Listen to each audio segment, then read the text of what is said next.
Please share the video.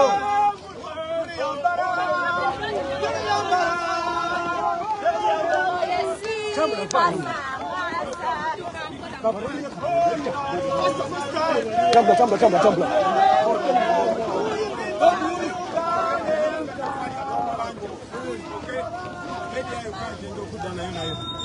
Okay. But when we got to Pantora, you can end up on our favor. Okay? Yeah.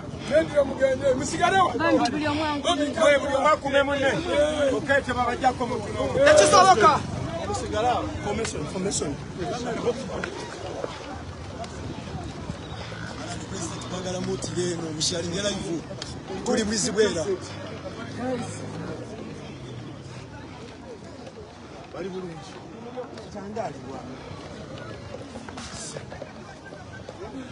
Guys, okay, what about sharing it?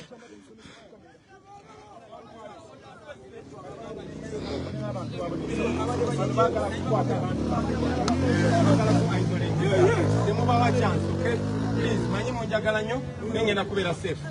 Okay, please, Magalanga to Mulimungazava Nabasanga. Okay? Kanda waiting for the Kolango with the Bucha to Mula. Okay, Sagala with the Buzibe, Gamonimo danger. So move. Okay? When I get to the peace way.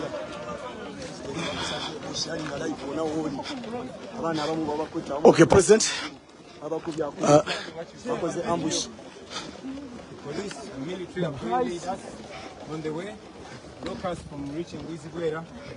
And then we are rounding up our people like they did in Kalangala. Shame on the regime. They cannot stomach what they just saw in Balada.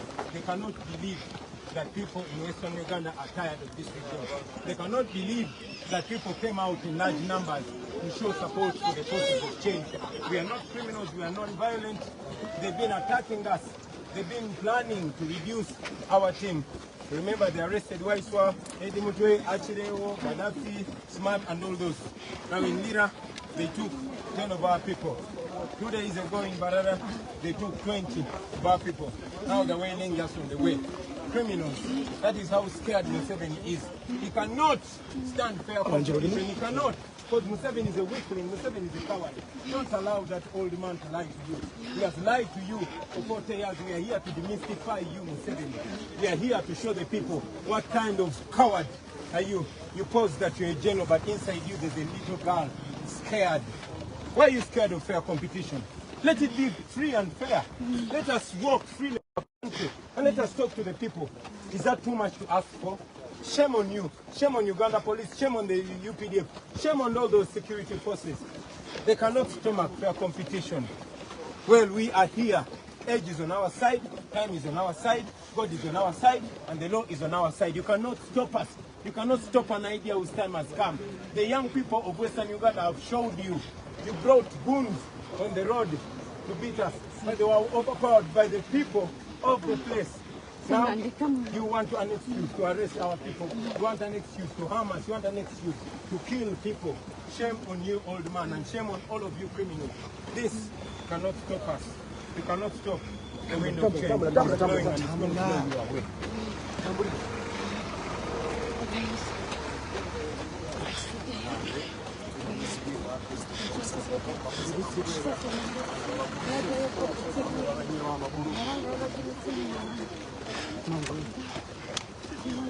Strong, the Mupoa.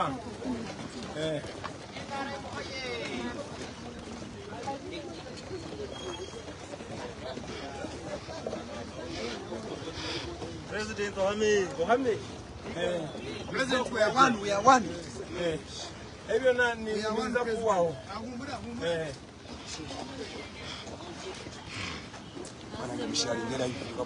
Okay.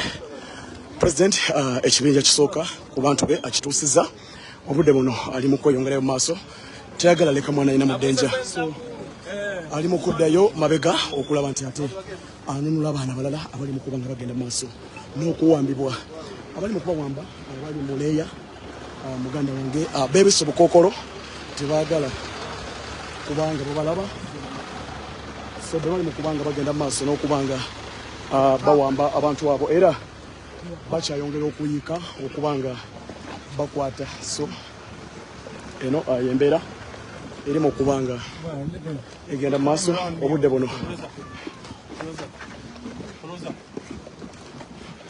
Shame on you, that man is supposed to be paying teachers. Your wife is suffering, you are underpaid, but they're using you to torture people. They're using you to beat us, yet we are fighting for you. We're not fighting against you. We are not fighting against you, my friend, we're fighting for you. We want to get you out of those mama injia pore. You deserve better. You are officers of the law, not officers of impunity.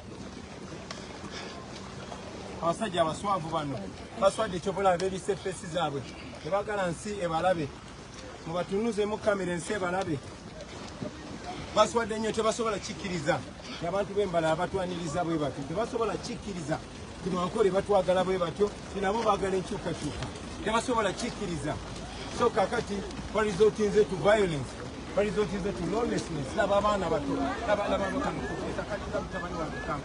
batunuulire look at these young men and young women. Why do they make you do those bad things, my brother, my sister? Olaba, you're even ashamed of yourself. That uniform is supposed to be honorable. Mwina kubeera abantu bakumi baddembe. They're supposed to be officers of the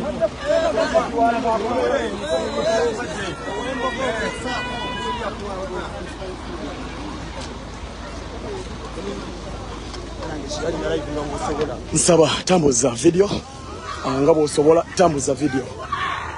People power!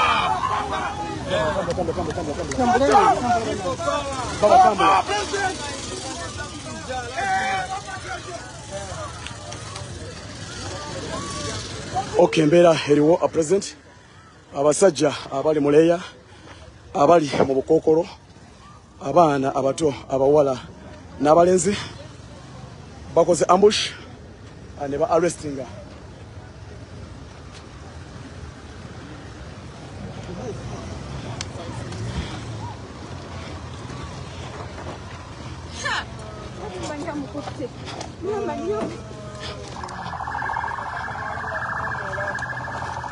babadde batulumanga mu ziwoteri balabe bonna balise face because you cannot show your face, mama. You're a mother, you have a child. Eh?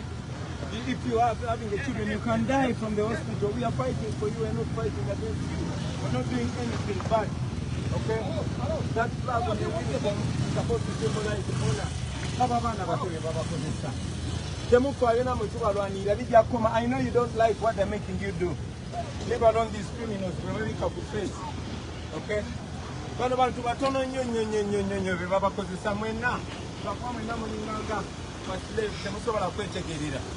Okay? How can they make you torture your brother? How can they make you do terrible things?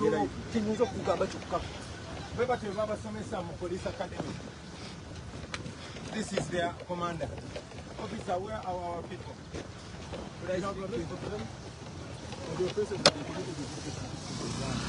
So can you open our road? Can you open for us the road? And we are still getting others, and once we are done, we shall open as we go. You are at liberty to move. But are you not ashamed of yourself? Are you really not ashamed of yourself? This is not Museveni's police. This is not a tribal police. That flag does not symbolize any tribe. That flag symbolizes all of Ugandans. You should be ashamed of yourself.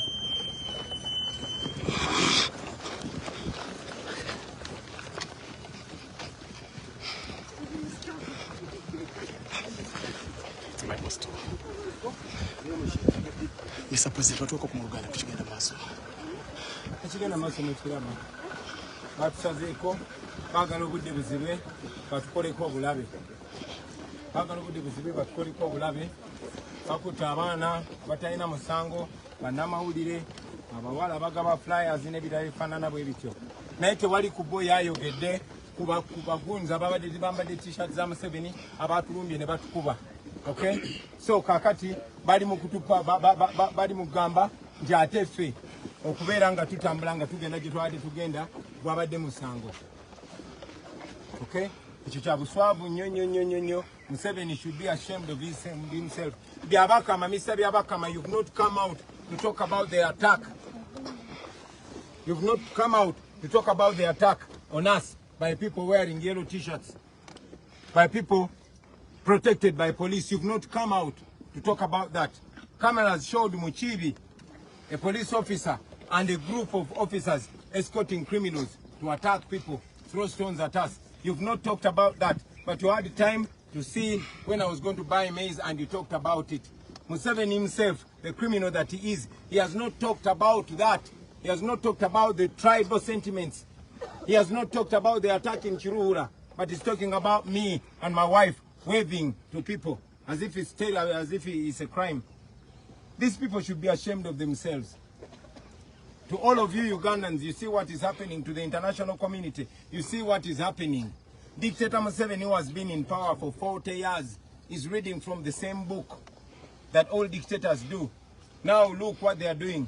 We were heading for a rally, waylaid us along the road, beat up our people, pepper sprayed us, and they've arrested dozens of our people. Should be ashamed of yourself, Museveni. Should be ashamed of yourself, Uganda police and the military. And Mr. Byabakama, we want you to come out and pronounce yourself.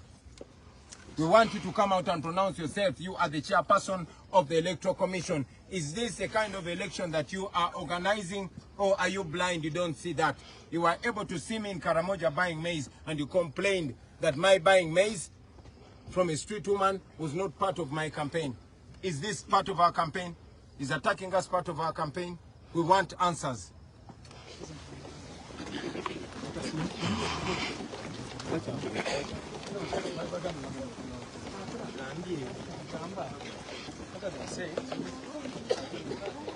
Buterefu follow nkusaba sharing video nga bwakisoboka mbalaze abali mu nseko abali muleya baganda bange basibone banyepo president mpaka obudde buno tali safe kumbeera egenda maaso obudde buno ambush ekoleddwa era baganda bafu basinga obungi batwaliddwa president ali mu kwagala finding out bameka abali mu kubanga batwalibwa baganda banga batugoberera bwembanga mujjukira ekyali ekalangala kyekizeemu olunaku olwaleero ku tiimu ya His Excellency Robert Kyagulanyi Ssentamu batata ne bamama bazibye emaaso ane mabega ne batandika okubanga bakwata buli omu tambula move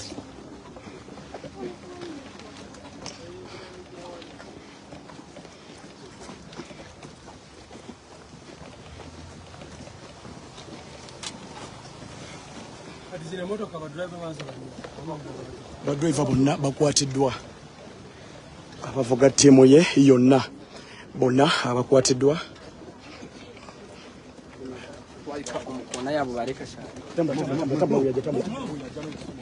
tambula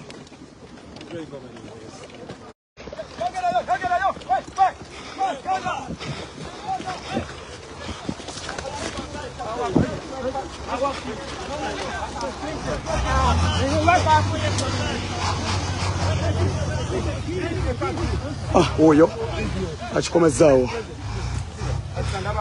Please. I request. You know what? No, please. Okay? I want